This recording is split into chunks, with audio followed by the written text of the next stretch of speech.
चीन में कोविड का नया वायरस, चमगादड़ों में फैलने से दहशत, वैज्ञानिकों को भारी टेंशन, खतरनाक होगा म्यूटेशन, वायरस से इंसानों पर कहर, फैल सकता है शहर शहर।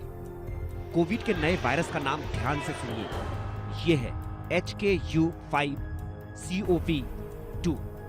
यह वायरस अभी चीन में मिला है, वो भी चमगादड़ों में। लेकिन यूं समझिए कि चीन में मिला वायरस इंसानों में फैलने से महज एक कदम दूर है।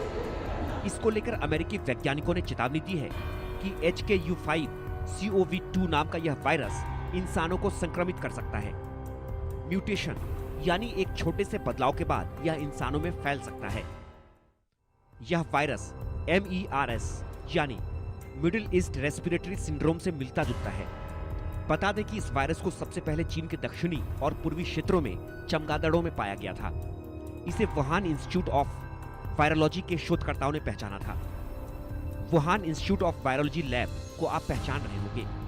दरअसल यहीं से कोविड-19 के लीक होने की आशंका जाहिर की जाती रही है। यह खबर ऐसे समय में आई है जब एशिया के सिंगापुर, हांगकांग, चीन, थाईलैंड और इंडिया में कोरोना वायरस के मामले तेजी से बढ़ रहे हैं। अकेले भारत में एक्टिव केस की संख्या 5000 से ज्यादा हो गई है। क्या है HKU5CoV2 का लाइनेज 2 टाइप? HKU5CoV2 का लाइनेज 2 टाइप इंसानों को संक्रमित करने में सक्षम है। बता दें कि HKU5CoV2 वायरस मर्बेको वायरस फैमिली का हिस्सा है, जिसमें मिडिल ईस्ट रेस्पिरेटरी सिंड्रोम जैसे घातक वायरस शामिल है और यह मुख्य रूप से चमगादड़ों में पाया जाता है। इसके अलावा यह ऊंटों के जरिए इंसानों में फैलता है। ऊंट इसके रिजर्वायर माने जाते हैं। रिजर्वायर उसे कहते हैं जहां निष्क्रिय वायरस रहते हैं।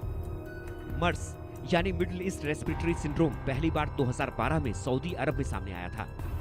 मर्स की मृत्यु दर लगभग 34% है, यानी हर 3 में से एक संक्रमित व्यक्ति की मृत्यु हो जाती है। बता दें कि वायरस के स्पाइक प्रोटीन में एक छोटा सा बदलाव उसे ह्यूमन ACE2 कोशिकाओं से जुड़ने में सक्षम बना देता है। ये कोशिकाएं लोगों के गले, मुंह और नाक में पाई जाती हैं। चीन के बाजारों से भी फैल सकता है वायरस। अभी HKU5CoV2 वायरस केवल चमगादड़ों में फैला है और इंसानों में इसके फैलने का कोई सबूत नहीं है। हालांकि जानकारों को डर है कि चीन में बेकाबू वन्य जीव व्यापार के कारण इसके फैलने का खतरा बढ़ गया है। एक्सपर्ट्स ने चीन के बाजारों से भी इस वायरस के इंसानों में फैलने का खतरा जताया है, क्योंकि इन बाजारों में जानवरों को खुले और गंदी परिस्थितियों में रखा जाता है। दरअसल वैज्ञानिकों ने स्यूडोवायरस नामक प्रयोग किया। स्यूडोवायरस यानी नकली वायरस। इसमें HKU5 के स्पाइक प्रोटीन का उपयोग किया गया। इस प्रयोग से पता चलता है कि यह वायरस चमगादड़ों की कोशिकाओं को आसानी से संक्रमित करता है और इंसानी कोशिकाओं में भी प्रवेश कर सकता है।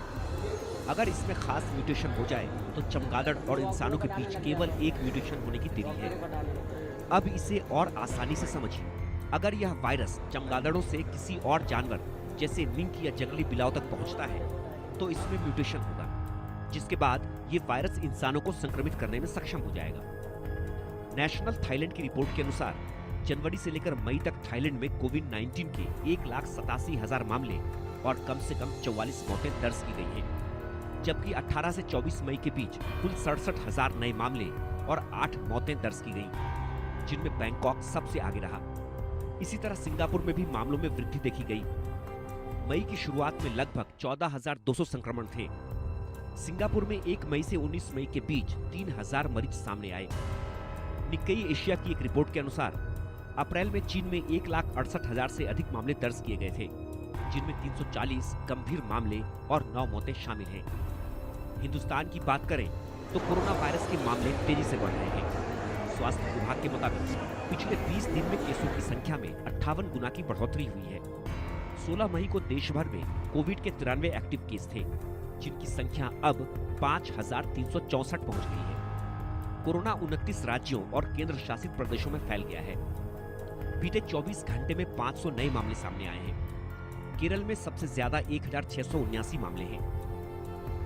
इसके बाद गुजरात में 615, पश्चिम बंगाल में 596, दिल्ली में 592 और महाराष्ट्र में 548 एक्टिव केस हैं। गुजरात के स्वास्थ्य मंत्री ऋषिकेश पटेल का कहना है कि यह ओमिक्रॉन वायरस कोविड परिवार का ही वायरस है। लेकिन यह इतना गंभीर नहीं है कि ये इतने सीरियस नहीं है। WHO द्वारा भी प्रमाणित किया गया है। ये वायरस की जितनी भी वेराइटीज है उसमें कोई हानि पहुंचे, डेथ हो, बहुत झड़प से उसका फैलावा हो, ऐसी कोई बात अभी लगती नहीं है। लेकिन अपनी जो एस्टैब्लिशमेंट है, जितने बेड है, वेंटिलेटर है, आईसीयू बेड्स है, दवाई की हमने पूरी गुजरात ने कर ली है। स्वास्थ्य एवं परिवार कल्याण मंत्रालय के मुताबिक भारत में कोरोना से 5 लाख से ज्यादा लोगों की मौत हुई थी। भारत में कोरोना का पहला मामला जनवरी 2020 में सामने आया था। मार्च 2020 में देशव्यापी लॉकडाउन लागू किया गया। हिंदुस्तान या दुनिया में कहीं भी फिलहाल HKU5-CoV2 वायरस इंसानों में नहीं है, लेकिन कोरोना से बचने का पहला उपाय है सावधानियां, मास्क, 2 गज की दूरी और लक्षण पर तुरंत टेस्ट करा लेना। और फिलहाल तो पैनिक जैसी कोई बात ही नहीं है, लेकिन डायबिटीज के रोगियों और बुजुर्गों को सावधान रहने की जरूरत है। Bureau report, India news. लेकिन इस वक्त जिस तरीके से लगातार कोरोना के मामले में बढ़ोतरी देखने को मिली है, इसको देखकर लगातार जानकारों का यही कहना है कि इससे घबराने की जरूरत नहीं।